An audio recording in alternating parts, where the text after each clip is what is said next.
I was the man who thought he had it figured out, confident in my perspective, but absolutely had no idea how much I was missing. And the most humbling lesson I took from that is simple.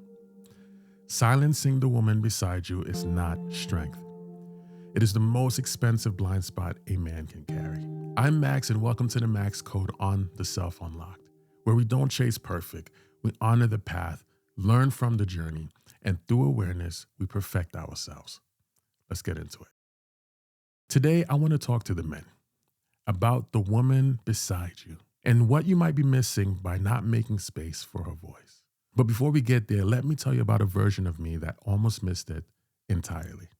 I was bullish, one-tracked, and very certain about the way I saw things. And the humbling part is, I genuinely did not understand the impact I was having on people. I thought I was being direct, but the people around me felt something else entirely. And I kept moving without ever questioning the gap. That is the dangerous part of a blind spot. You cannot see it, by definition. And because you cannot see it, you never question it. But that's when D came in. Not loud, not confrontational, not with a list of everything I was doing wrong. She came in quietly and consistently, with a patience I had not earned. She started showing up to my conversations not to take over, to soften them. She started replying to my emails before I sent them, walking me through why she said things the way she said them, and debriefing with me after interactions. What worked, what to build on, what to fix. And what I didn't realize until later was the coaching was happening inside the relationship in real time. I was not sitting in a classroom. I was living it. And because I was living it, it landed in a way nothing else ever could. Dee was installing something in me that my ego did not want to receive. And I will tell you honestly, there were moments I got frustrated with her for it because the words were landing and they were making sense. And my ego did not want to give her the satisfaction of being right. I wanted to stay in my ways. I wanted to be right. I wanted to be the man who figured it out. But she didn't give up. She saw something in me I couldn't see in myself, and she wanted the world to experience the version of me she got to see behind closed doors. And that patience, that refusal to give up on me, that changed my life. What Dee installed in me was empathy. And I do not use that word lightly because that is exactly what it felt like. A software update to my awareness that upgraded how I process people, how I communicated, how I showed up in every relationship in my life, both personal and professional. Because before Dee, I had no real empathy. I could read a room, I could read a situation, but feeling what someone else was going through before I responded, I did not have that.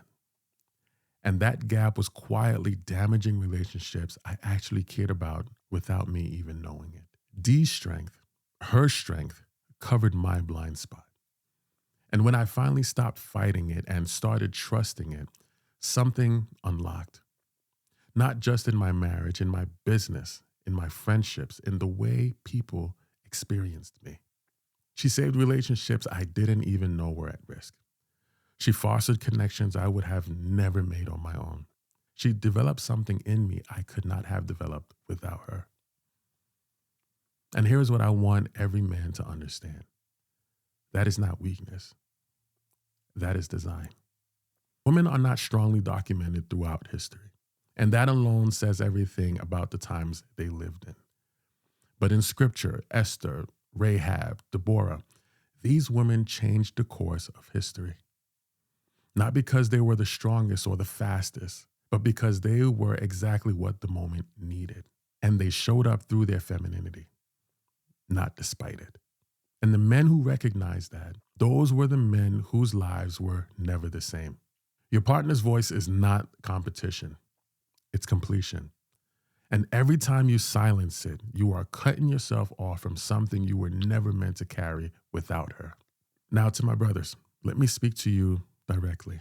If you are the man who has been doing this without realizing it, I'm not here to shame you. I was you. And what changed me was not someone telling me I was wrong. It was someone showing me what I was missing. And look, I am not here to tell you something is wrong with you. I am here to tell you that there is more available to you than you realize. Because most of us were never taught this. We were not shown what it looks like to create real space for the woman beside us. Her perspective is not a challenge to your authority. It is a compliment to your blind spots. And there is a difference between leading and dominating. Because a man who leads creates space for the people around him to reach their full potential. A man who dominates cuts off every opportunity for greatness within them. And if you are the man who shuts it down, who tells her to stay in her lane, to be quiet, to just support without contributing, I want to ask you one honest question. Do you actually respect the way she thinks? Because here is what I know from experience. When you genuinely respect the mind of the woman you are with, you will not want her to be quiet. You will need her to speak. And if you are the man who already believes in this dynamic but has never heard it in this way, now you have the language for it. Use it, live it, and let it deepen what you are building together. Now, to the women listening, the ones doing the inner work, the ones loving men through their rough edges with patience and grace, keep going. Your work is not invisible. It is not wasted. Whether the man beside you is growing into it or the right one is still on the way, what you are doing matters. And you deserve to be loved the way you love. Fellas, she was sent to complete you, not compete with you. And when a man truly understands that, both he and the woman beside him become something neither could have built alone. I am a better man because a woman refused to let me stay the way I was. Not because she forced it, not because she argued for it, but because she loved me through it. She was patient with me through it, and she believed in a version of me I had not yet chosen to become. And if that sounds familiar, if there is a woman in your life who has been trying to reach you, I want you to consider something. She is not your opposition. She is the upgrade. But here's what I didn't tell you. There's a specific kind of man a woman like this is drawn to. And becoming that man is not about changing who you are. It is about unlocking who you were always meant to be. Click this video and let's keep going. I'll see you there. Max out.